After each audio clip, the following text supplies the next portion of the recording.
Okay, Yalimarat, for everyone who has joined this webinar. My name is Zori Talib, and I am currently serving as the chair for Social Welfare Board for the United States.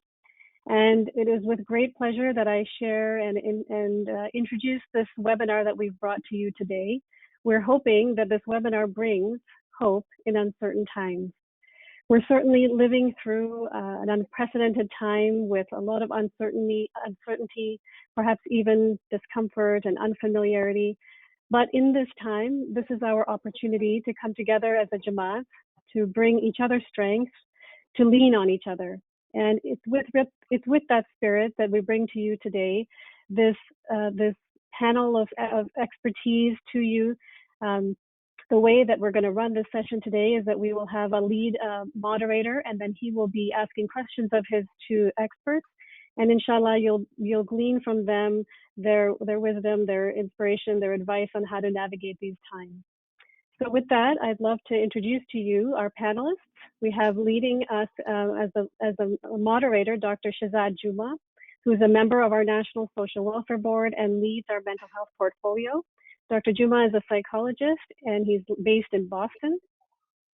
In addition, we have Dr. Tina Ali Muhammad. She's a psychiatrist. She's based in Dallas. And we have Dr. Shamim Ladani, who's based in Chicago.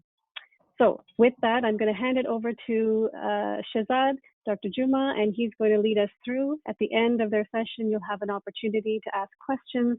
We welcome your questions. We welcome your comments, and we hope you enjoy the next hour with us. Thank you. Shehzad? Ya Ali, my sisters and brothers, welcome to our virtual fireside chat titled Hope in Uncertainty, Coping with the Stress of COVID-19.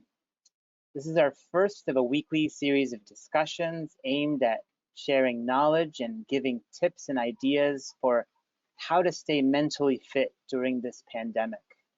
We'll also be holding this same session in Urdu on Sunday at 2 p.m. by Dr. Tina Ali Muhammad, licensed professional counselor Nilima Kurji, and Dr. Amin Gilani. So please tune in if Urdu is your preferred language or you'd like a double dose of this series. And also stay tuned for our next discussion next week, where we'll tackle another topic related to staying mentally fit during this time. So over the past couple of weeks, our country and our community has had to make tremendous adjustments due to all the changes around us. We've had to learn very quickly how to manage our lives in a brand new way. And naturally, this has come up with some understandable stress. So we hope that tonight's discussion will help us understand our stress and offer helpful tips on how to cope with it, how to take care of ourselves during this time, and how to talk to our children and our teens and help them manage during these times. And of course, lastly, we'll be covering how do we make meaning during such a stressful time. So as Dr. Talib mentioned, we will have a discussion for 45 minutes, and we will be talking and requesting questions throughout it. So if you have questions, don't hold them back. You can type them into the questions box that you see highlighted in this slide, and we'll be collecting them as we go, and hopefully we'll get to all of them, but we'll prioritize those questions that many Jamaati members are curious about and are asking. So I'd like to begin by just asking Dr. Ladani, how can we understand why this is so frightening to us? Why is this hitting us so hard? So I first want to say I'm just so glad to be able to speak with my brothers and sisters today in our Jamaat. And I want to tell you that whatever it is that you're feeling right now, anxiety, fear, you're scared, you're irritated, your kids are running around, you're trying to balance working at home, school at home, and you're overwhelmed, it is all completely valid and totally normal. This is unexpected. This is uncharted territory. This is the first time, in my lifetime that we've ever dealt with anything like this. So there's a lot of uncertainty here. And with uncertainty comes emotional response. And it's good mental wellness to be able to say, I'm feeling scared. I'm feeling uncertain. I'm afraid. I'm having anxiety that I never usually have. Verbalizing those feelings, naming them, saying them out loud, expressing them to loved ones will allow them to be expressed, and then they don't sit within your conscience, they don't sit in your body. It's really important to get that information out. With all the different changes that we're going through, social media, being our primary source of information, the news, not being around our friends, not being able to get out of the house, just understand that we're all adjusting. We're supposed to have some feelings about that. It's perfectly reasonable. Great. So this is absolutely normal. Anyone under these circumstances would be experiencing some anxiety, some stress. Now I'm wondering if you could explain, Dr. Ali Muhammad, what might it look like during this time? What does stress and anxiety look like? What can we expect? Well, Dr. Juma, normally people assume that when we are talking about anxiety or stress, that primarily it's like a brain function. And what I want to say is that it actually is in your brain, but it also resides in your body. And some ways that you might notice that you are feeling anxious or that you might be feeling stressed is firstly in your mind. Are you having lots of thoughts and lots of concerns about things like, what's going to happen with my work? How am I going to educate my children now that they're home from school? How am I going to keep my parents safe? Or how am I going to connect with my faith now that the Jamaat khanas are mostly closed? And if these sorts of thoughts just keep circulating and going around and around, and you can't seem to find reprieve or relief from them, obviously that's a sign of anxiety and stress. But another way that anxiety shows up is in our bodies. And it kind of is a little bit insidious in this way. We may not even notice at first, but if you take the time to look at how you've behaved in the last week, how has your sleep been? Have you been having trouble falling asleep, staying asleep, or getting up before really you were meant to get up? How's your appetite been? Have you been someone who, like me, found myself mindlessly eating chocolate cake in a dark room last week before I was able to say, wait, why am I doing this? I'm not actually even hungry. Or you might be the opposite, which is you just don't have an appetite and you don't feel like eating at all. Are you finding that you're having aches and pains that normally you're like, it's an ache and pain, I can walk it off, but it's just really, really these aches and pains are staying with you. Are you having trouble concentrating? All of these can be signs that you are experiencing anxiety and stress. So we may observe stress and anxiety in our head, like in the form of worry, or we might actually experience it in our body. And I guess recognizing where it's coming from, that it's happening, is probably a good first step for doing something about it. But I think I want to also ask to Dr. Ladani, is there a bad amount of anxiety? Well, Dr. Juma, I want to maybe rethink how we think about good or bad. When we talk about anxiety and we think about this current pandemic, there is sort of these levels of how we look at it. There's either, I'm not really thinking about it at all. I don't mind if I get sick. It'll be fine. It's no big deal. And I go out and I do whatever. There is, a normal level of anxiety. How am I going to change my life? I have to balance home and work. How's this going to affect my family, as Dr. Ali Muhammad was talking about? And there is so much significant anxiety that I can't function. I'm acting out of character for myself. I'm not able to help my family. I'm literally checking out, and that's non-functional. So we really want to think in terms of, is this anxiety too intense, too frequent, or it's happening at inappropriate times that it is actually interfering with me being able to do the normal functions of my life? And that's a level that we want to sort of recognize that it's happening, be aware of it, and then try some things to kind of get myself back on track. A normal level of anxiety actually can motivate you. Having all these things happen has made me make some changes in my life that I wouldn't normally do. Every night I sit down and I think about everybody's day and I get them involved and I think about what's it going to look like the next day, so that I'm not sort of, waking up the next day and I wake up super late and I don't know what I'm doing. I'm trying to use the anxiety as fuel to be productive and to make changes in my life. And I think that can be helpful for people when they sort of channel their anxiety. So just really think about your anxiety as, is it starting to interfere with the types of things that I would normally do? Or am I using it to be productive? Got it. So no good or bad.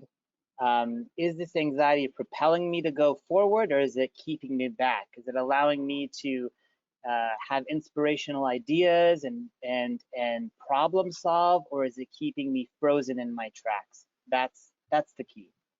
That's how you think about it.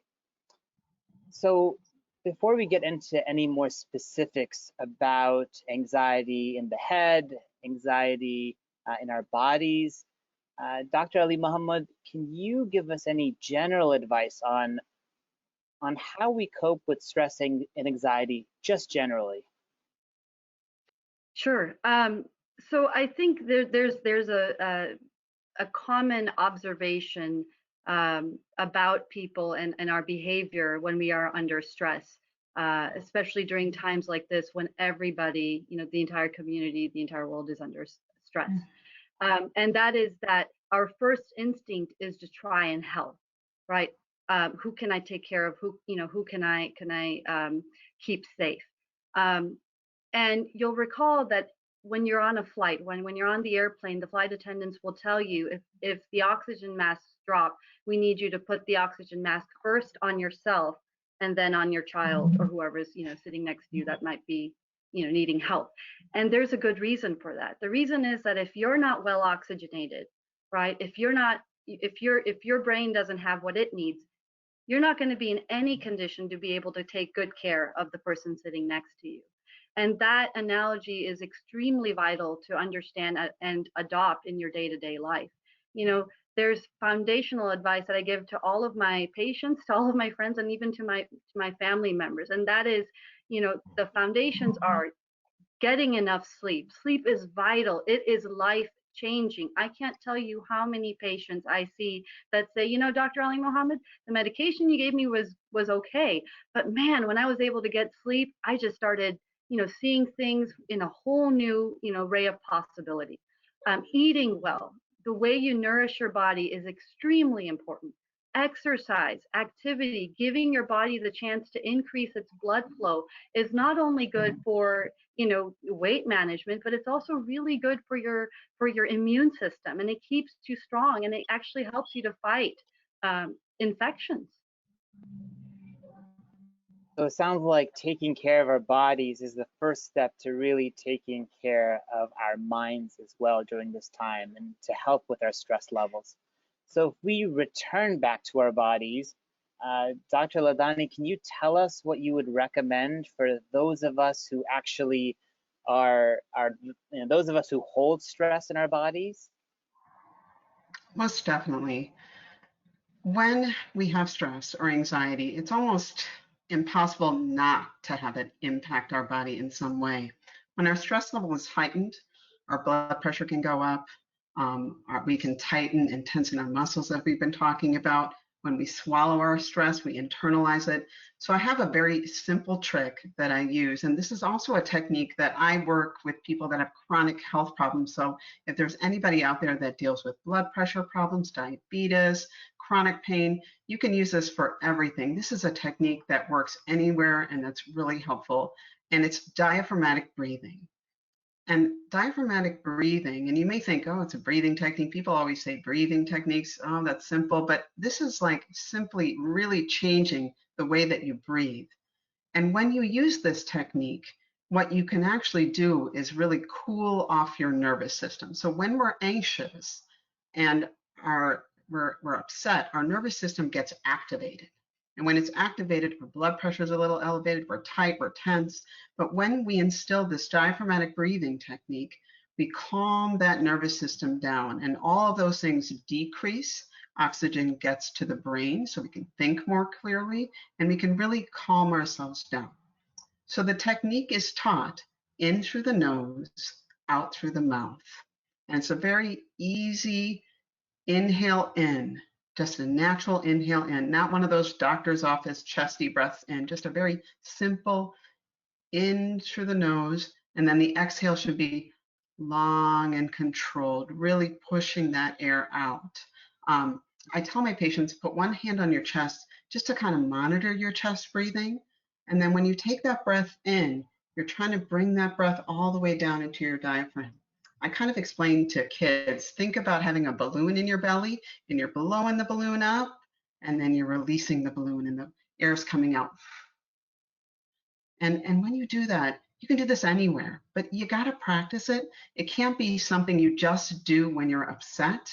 You have to learn to use it. So I'd like to challenge everyone that's listening to practice it when you wake up in the morning, practice it right before you go to bed, and then try to think to use it every time you feel stressed.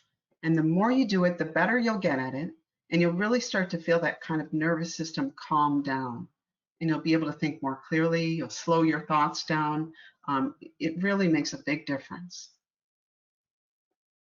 So using this tool of going back to the breath and breathing in this way is just one way you can control and sort of soothe that anxiety that is in your body. I think one thing, I really like the balloon example, and one thing I think about when I work with kids, because oftentimes kids don't really, it's hard to teach a kid how to breathe a lot of times, especially if they're very young. I like to think of smell a flower, blow a bubble. So in through the nose and out through the breath. So whenever I'm working with a kid, smell a flower, blow a bubble. And then you can demonstrate this. And I think that's one tool I'd recommend to our parents out there who are with very little kids, to bring it back to that basic and help them visualize that. So that covers our body nervousness or body anxiety. Dr. Ali Mohammed, could you recommend some tips for those of us who are worriers, who keep our worries in our minds active and have trouble shutting it off? So I think that it's really important to build a framework within which to see your anxiety. You know, at baseline, some of us just worry a little bit more, and that might be our world view, that might be our personality. And I think this is a good time to extend a little bit of grace to ourselves and know that that's okay. That's just the way we see the world. But I think we can do that within the context of giving ourselves the right perspective, right? This is certainly an unprecedented time, but this is not the first time in history that we've had to, as a large community, face, you know, mass crisis, right? There have been other times that have been difficult, either times of war or times of other illnesses or times of economic hardships. But the way that we've gotten through it is understanding that this is not a permanent situation. This is a temporary situation. And so what we need to do is focus on how can we make the best of this time? How can we focus our thoughts on the here and now? Because while you may not get to go outside and hang out with your friends, what you do get to do is have a good conversation with maybe your grandparents that you haven't been able to really talk to, or sit down and play that board game with your kids that you've been putting off because other things kept coming up. So really, we need to start focusing our anxiety away from what's going to happen in the future and stop borrowing anxieties from the future and bring it back to the here and now.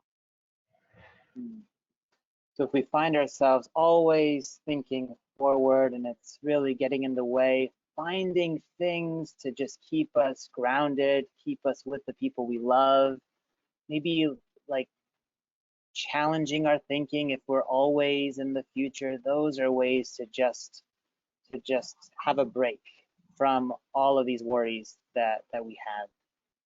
So I'd like to shift now to, from what anxiety looks like, what are some tips for it?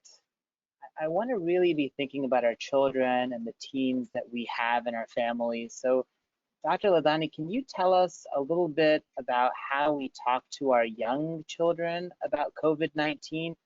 How do we explain to them what's happening without scaring them at the same time? This is very important, and I bet a lot of parents are wondering about this because we're not getting a lot of information and there's so much coming in. And we may be on our iPads or on our phones and scrolling and talking to our partners. So, one thing I want to start off by saying is be aware of what information is being shared around your children because they're hearing everything. From the infant to the 10-year-old, they're hearing it. They can feel your reactions to things, they can see your emotions. So just be very cognizant of things around them. The second thing I want you to do is talk to them about why we are in quarantine and why we are safe now that we're doing that, and tell them about how they're a part of a big, very important experience in our world, and that they're helping others just by being here, and that we know it's different and it's safe, but we do need to talk about it.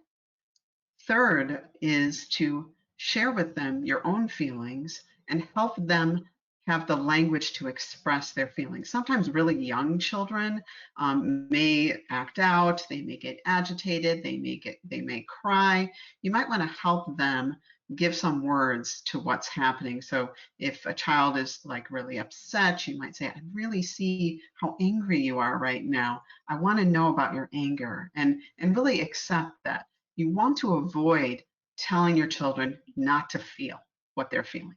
You really want to allow them to feel it, tell them they're safe, validate their feelings, tell them how you've been feeling about things in a very appropriate way, of course, sharing with them that this is scary just to mommy and daddy too. We've never dealt with this, but we have a lot of plans. And this is where you get them involved. Kids need to have some control. We've changed their environment completely.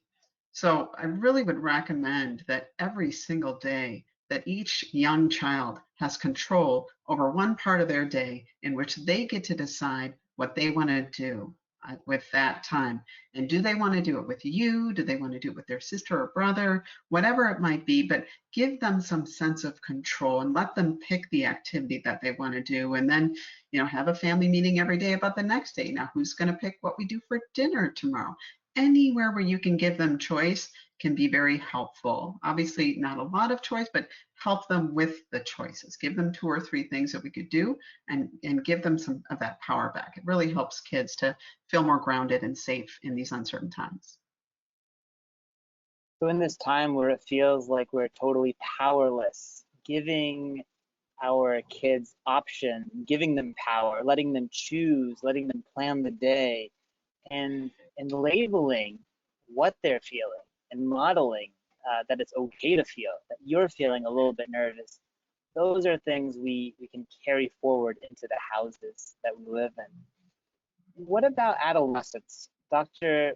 Ali Muhammad, what are important considerations for our adolescents who are feeling especially trapped right now in their homes with their families? What do you recommend?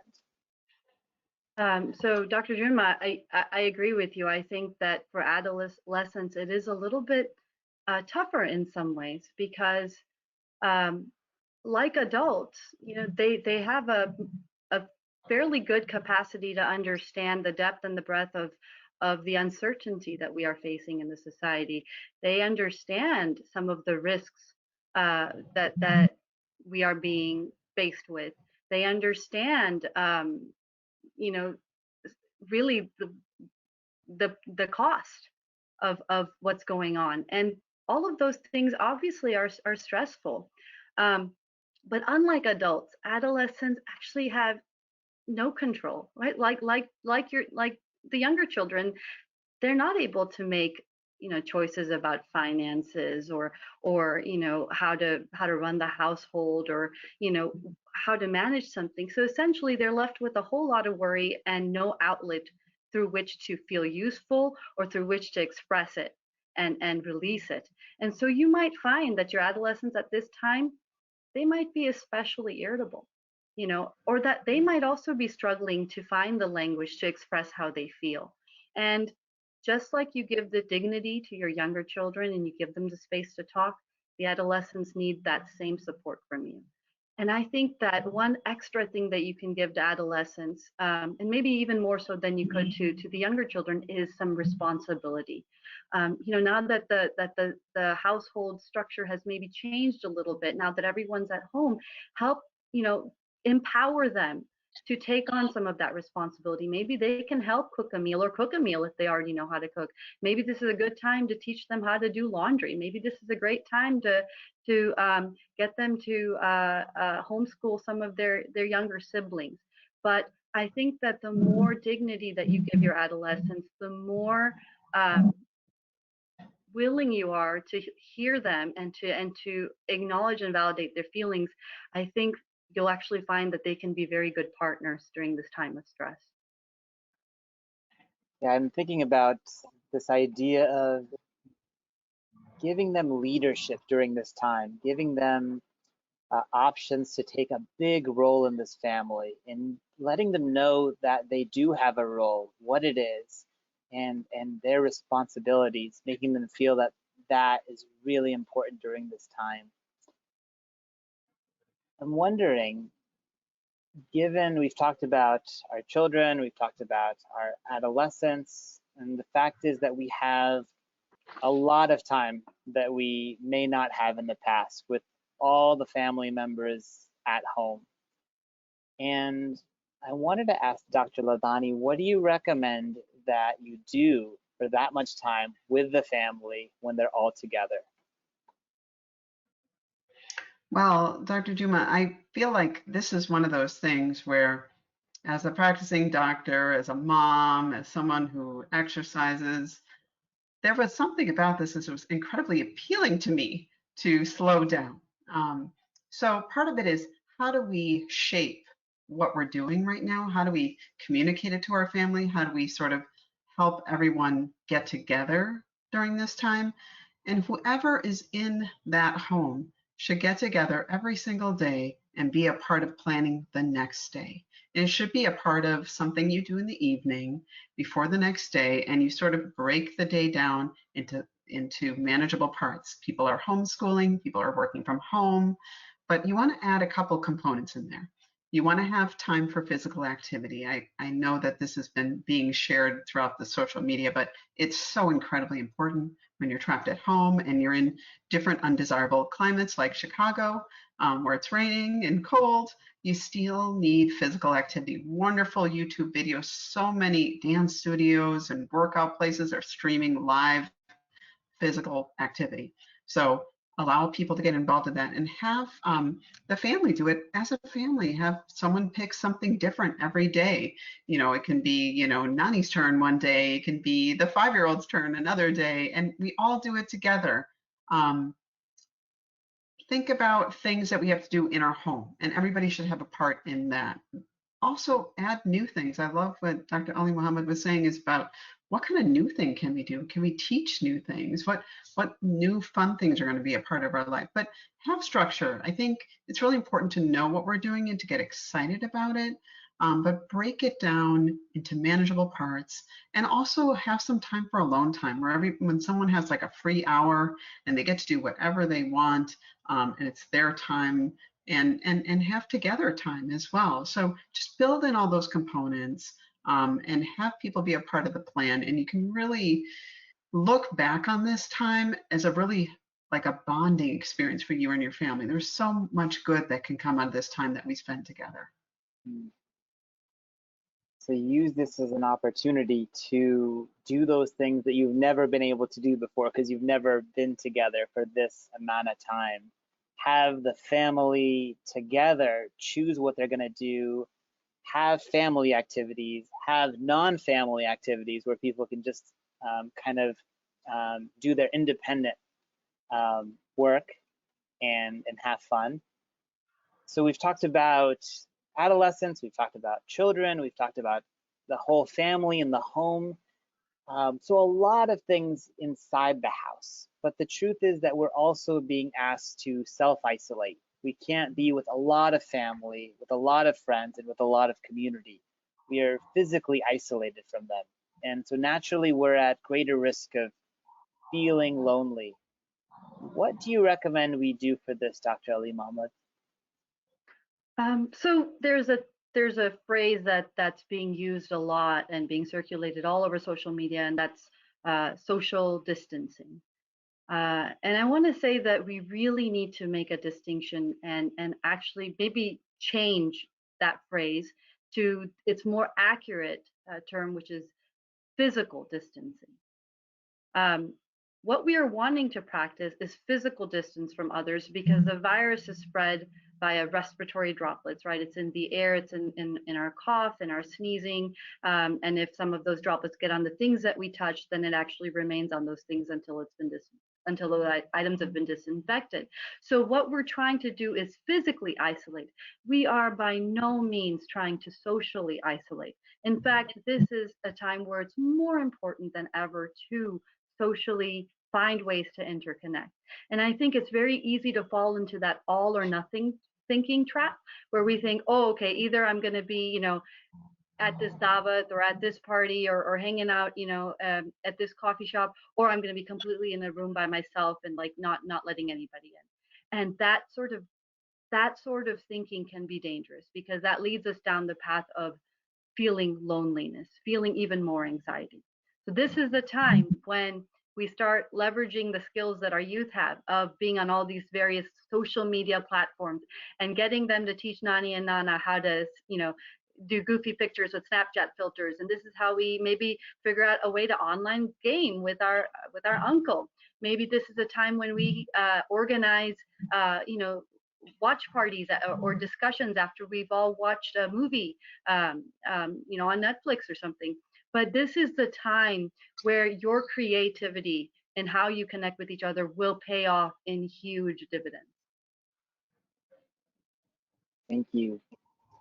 So just because we're physically isolated doesn't mean we have to be disconnected. In fact, now more than ever before, we have lots of opportunities to stay connected. And we've been witnessing this. We've been witnessing it for the last 2 weeks, how our community has come together, what it looks like to be virtually connected. And it's also given us this space to this ability for us to really become experts in technology and hopefully experts in connecting with each other as well. And you talked, Dr. Ali Mohammed, about social media, but I really want to also talk about media consumption as well. The consumption of social media is a risk for anxiety and depression. So how should we stay informed about this virus in a way that's helpful and not hurtful to our mental health? Dr. Ladani, can you talk to us a lot about how to consume media? Most definitely. I feel like this is the beauty of our culture now, that we can access all kinds of things, but we have to realize that everything that we see, everything that comes across our TV or through our smartphone, through Facebook, through Instagram, may not be accurate information. So the first thing I would say is kind of start to slow your scrolling. So kind of slow down that scrolling. Let's not have so much scrolling going on. Give yourself some limits. I definitely think you need to have some technology-free times where the TV isn't playing in the background. We shouldn't have CNN or Fox News playing all the time in the background, especially it's not good if you have children around. You want to kind of set some limits on how much time you are consuming that type of research. Now, people are probably going to send you things that are pertinent to your work or your area. You really need to look at everything with a bit of a critical eye. You want to take your information from very trustworthy sites.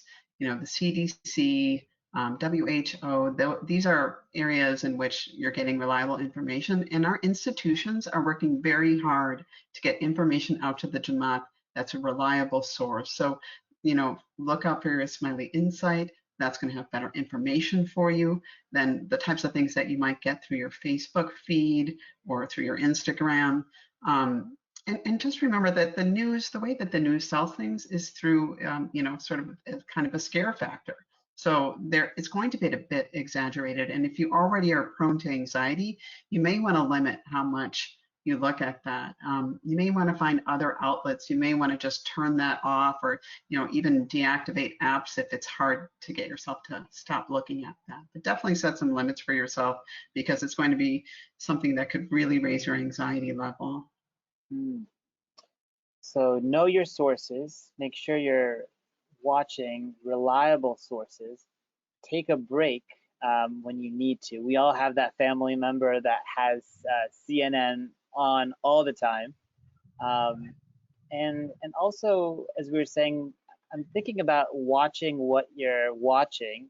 I remember working with somebody that said that he used to watch the news all the time, and he said it was like eating a stress sandwich every day. And when he realized this, it's when he decided to take a break, change his diet, as he called it, and just that little bit of a break, and thinking about what he was consuming, where he was consuming, that made all the difference. So excellent tips for us. We have been talking about media consumption, and if we transition, I'm thinking about all the people, our Jamaati members who were struggling with mental health before the pandemic even hit. Dr. Ali Muhammad, what advice would you give to those who were already struggling or taking care of their mental health even before these last couple weeks? Yeah, I mean, that's a reality, right? In the US alone, 16 million people on a daily basis carry some anxiety diagnosis or other. So they deal with anxiety. 42 million people in the US struggle with depression. And so this is by no means a minority population. And if you find yourself in that group, you are not a minority. You're by no means alone. And I think that you have to make sure that whatever treatment plan you're on, if it is stable, if it is helping you, to remain on it.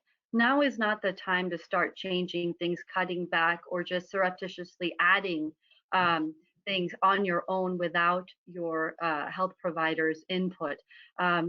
Because any changes that you make could potentially destabilize your regimen and make matters worse, even if you're intending for things to actually get better.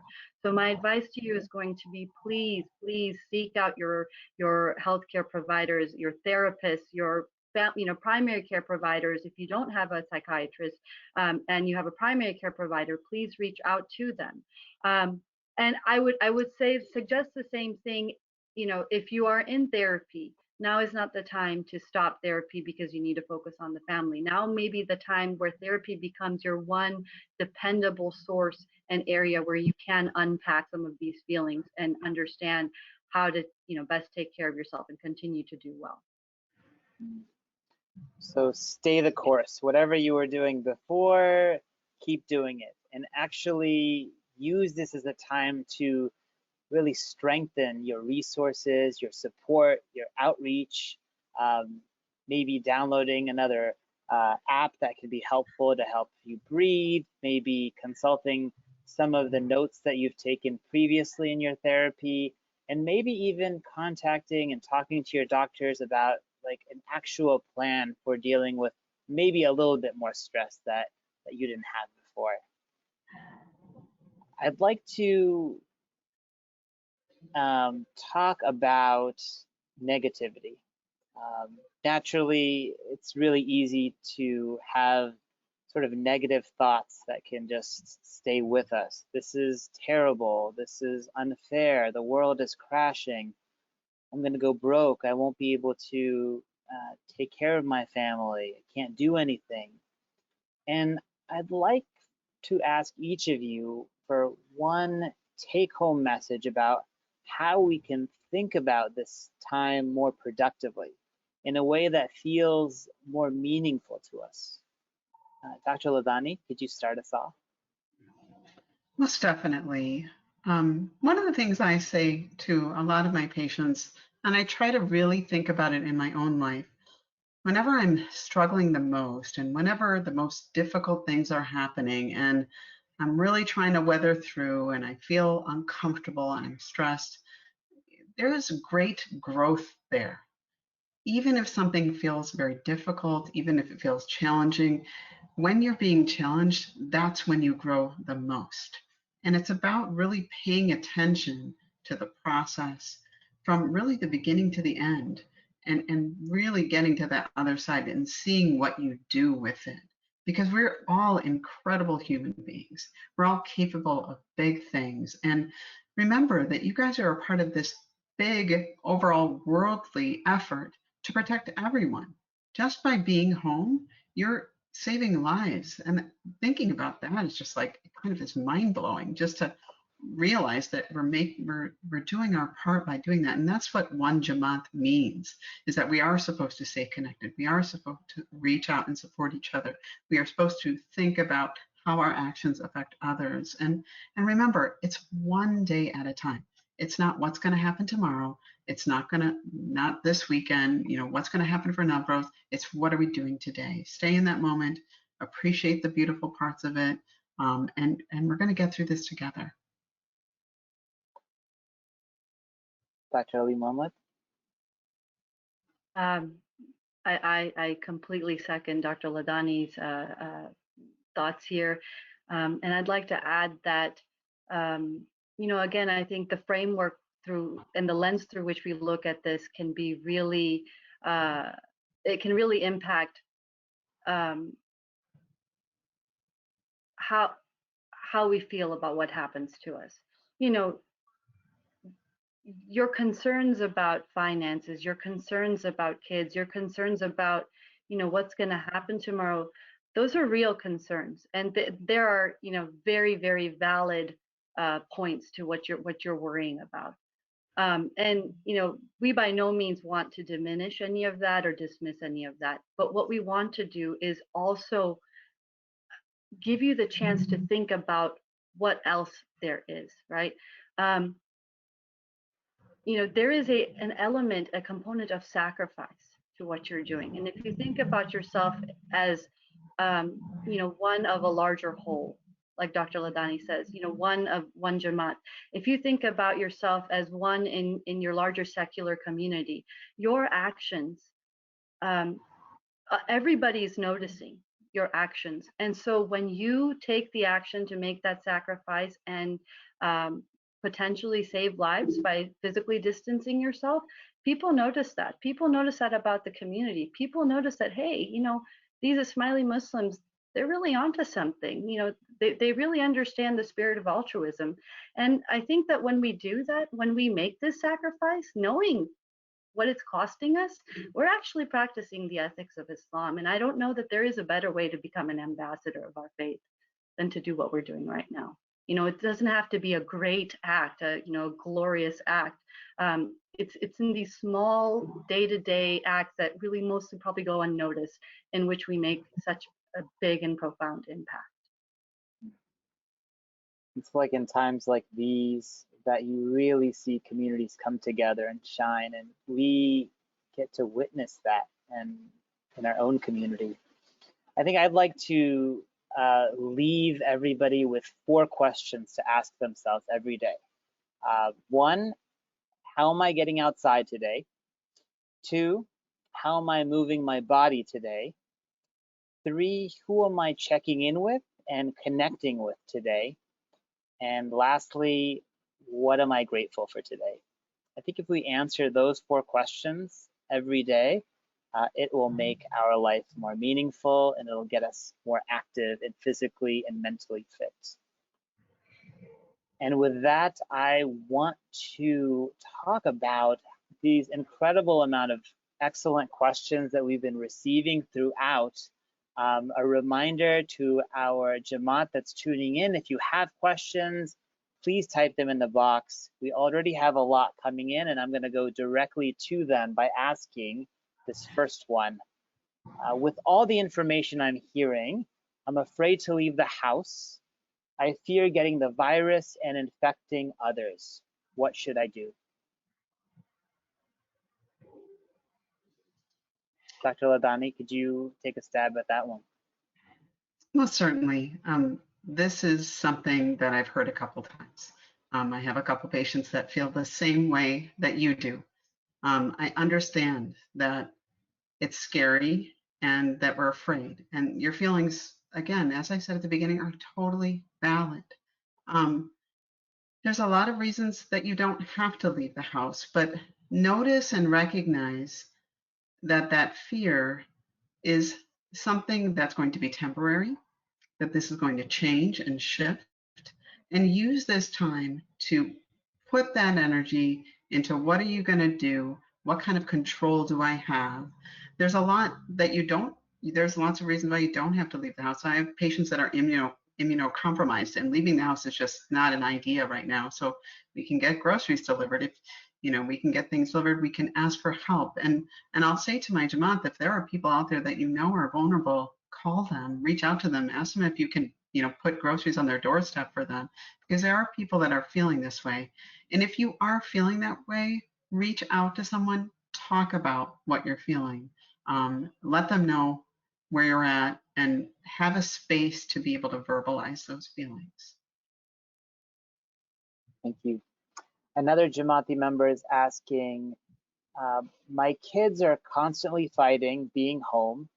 I'm having trouble balancing work from home, learning from my home schedule. What suggestions do you have? Dr. Ali Mohammed, could you answer that one? Yeah. Yeah. I find myself in a somewhat similar situation. So what I found to be helpful is, again, talking to your kids and giving them, or having the faith in them that they actually are coming from a place of wanting to understand and wanting to help. So sitting them down and, depending on their age level, talking to them and explaining, look, mommy and daddy have to work from home here, but the only way that we can work from home is if we have quiet time. So what activities do you kids think that you guys could do that would allow mommy and daddy to get some work done, but also maybe be a little fun for you too? Get them involved, make some lists. This is not just a good idea to plan the day. I mean, this is actually going to be how you survive. You need to regiment your day, and you need to be explicit about it. I mean, if it means getting out a whiteboard, getting out some markers, and everybody sort of pitching in to plan and having a family meeting to do this, then that's what you need to do.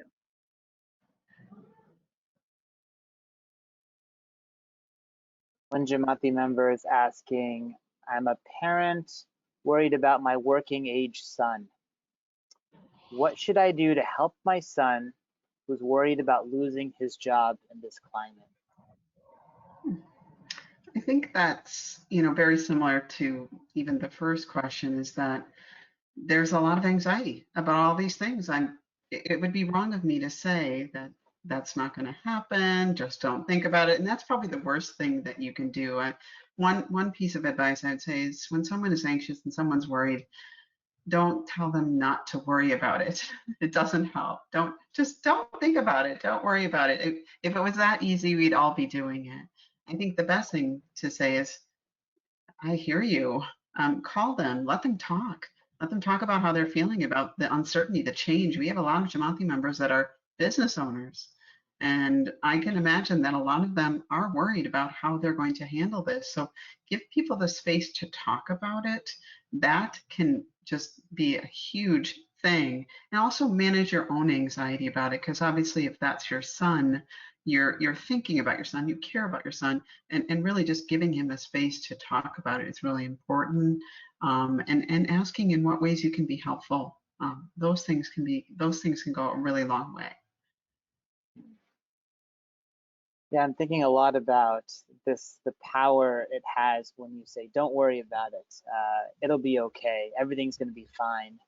It's almost like it instantly shuts down any opening that somebody has in really expressing what they're feeling. It's sort of, and we do this all the time, experts and professionals and family members, we try to comfort our friends and family by saying, don't worry about it. But I think what we also end up doing in that is we sort of indirectly tell them it's not okay to feel whatever you're feeling, and it's stressing me out, whatever you're feeling. And you shouldn't be feeling that way. That's not the right way to feel. And oftentimes, instead of opening our families up to really deal with those issues, it kind of just shuts and closes them down. So I really appreciate you talking about how to open and how to have that discussion. So another question that's coming up is, who can elderly members of the Jamaat call if they feel physically and socially isolated? Would either of you add anything about members of our elderly members who are feeling at this time especially isolated or lonely?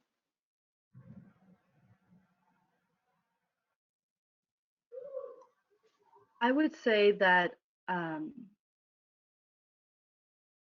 I imagine that for our elderly population, it's probably been the hardest, the Jamaat kind of closings, because it's it's an anchor, and it's such a integral part of routine for a lot of elderly in the community. It's where they can participate in varos. They can maybe do a little bit of seva and feel useful and feel like a part of the community. To not have that outlet, it can be devastating in some ways.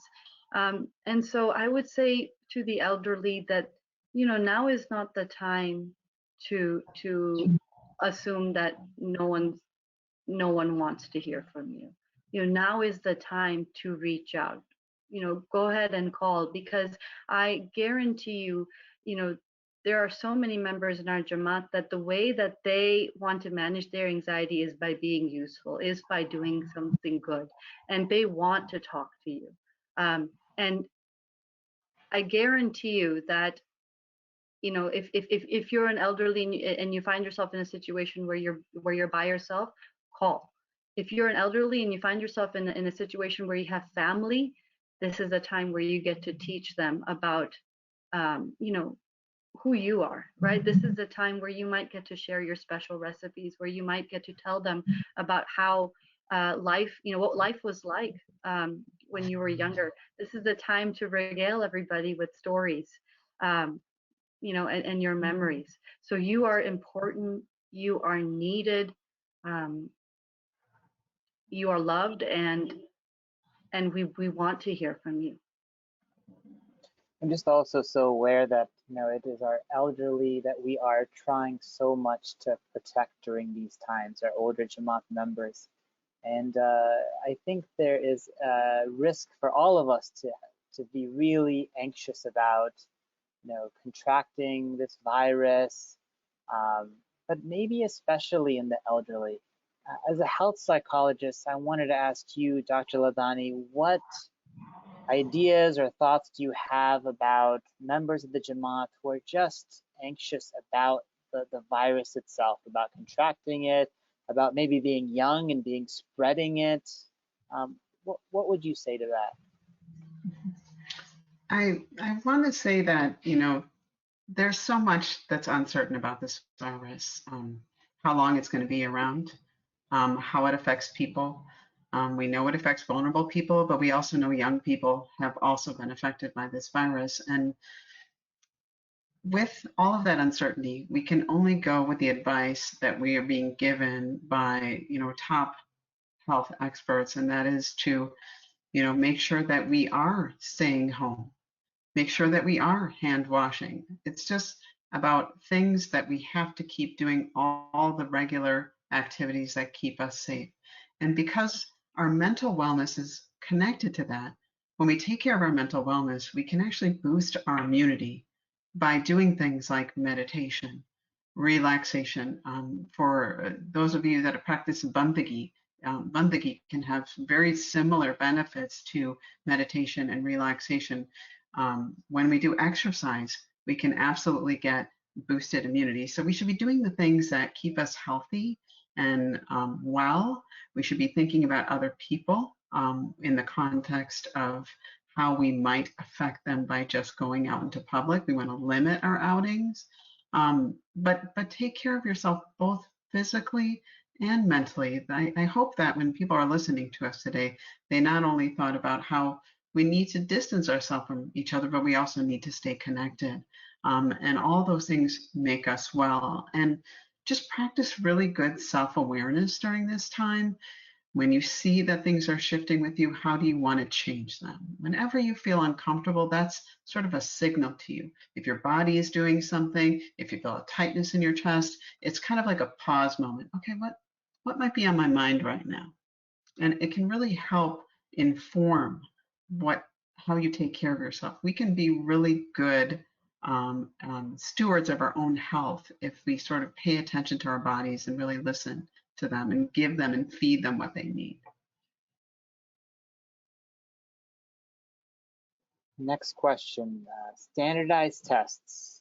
Like the ACT and SAT have been canceled, and this is raising anxiety levels for lots of high school students. How do we cope with this? That's a great question.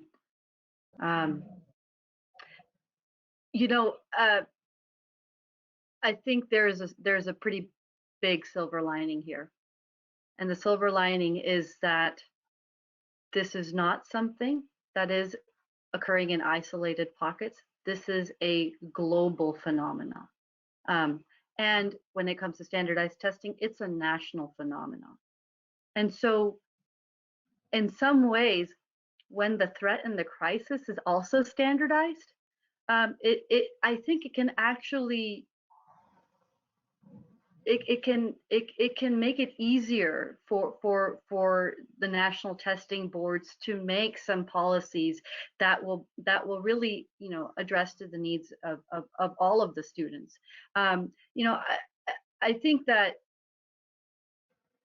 these are obviously all issues that testing boards across the nation have been working on, and the most useful thing would be, instead of worrying about, well, what's going to happen to me, think about it. It's not just happening to you, it's happening to every other student in the country. So whatever they do as a way to help you make up or prepare or whatnot, they're going to have to do the same for everybody. So really, you guys, even if the baseline is different, right? Maybe you guys are over prepared, or maybe you're under prepared because you don't know when the testing is going to take place. You guys are all going to kind of start from the same baseline. So for the most part, whenever those tests happen, or if those tests don't happen, the way that the colleges address it, the way that the testing boards address it, is going to be uniform. Do you have any tips for people who have chronic fear and anxiety that will hinder them from getting medical help in case of emergency?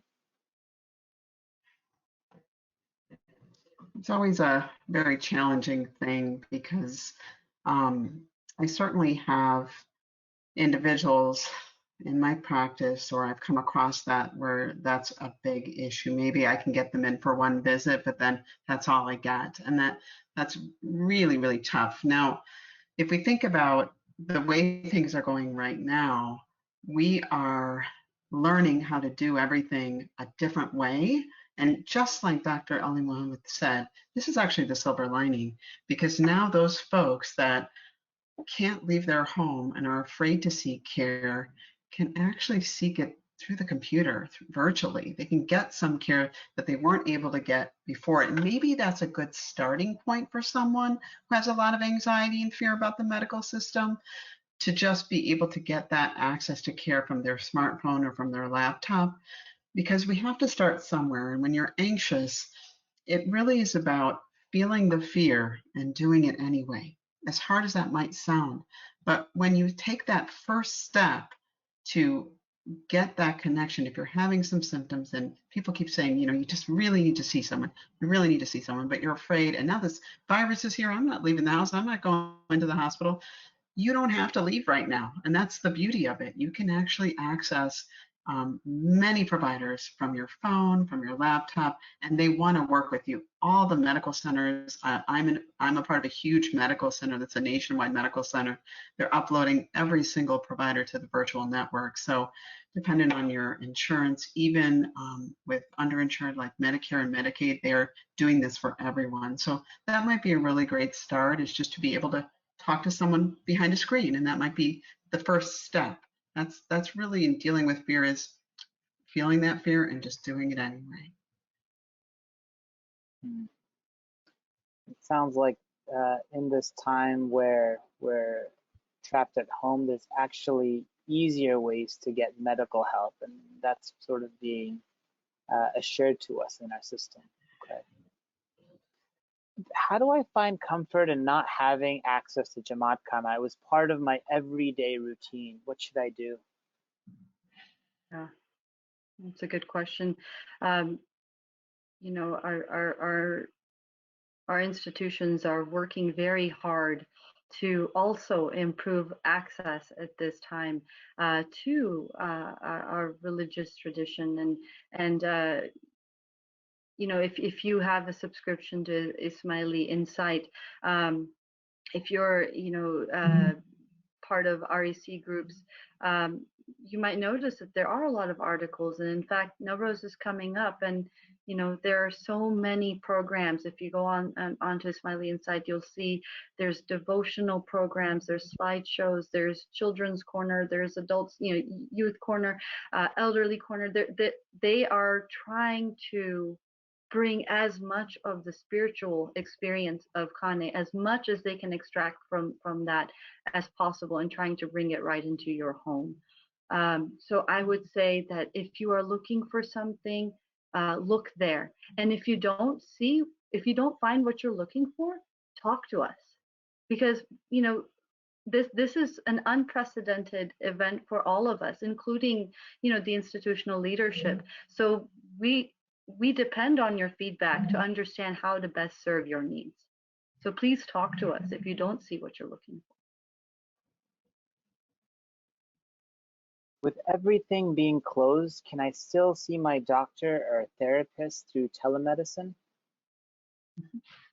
Yes, the answer is absolutely yes. I certainly would get in touch with whoever your provider is, because I'm a part of some National Psychological Association boards, and there's a lot of changes being made at state level and at the federal level, as well as in the government, to allow therapists, psychologists, psychiatrists to deliver care even telephonically. And the first challenge is just to get past that. But a lot of platforms have been created that are what we would call HIPAA compliant, allowing you to have a confidential session via your home.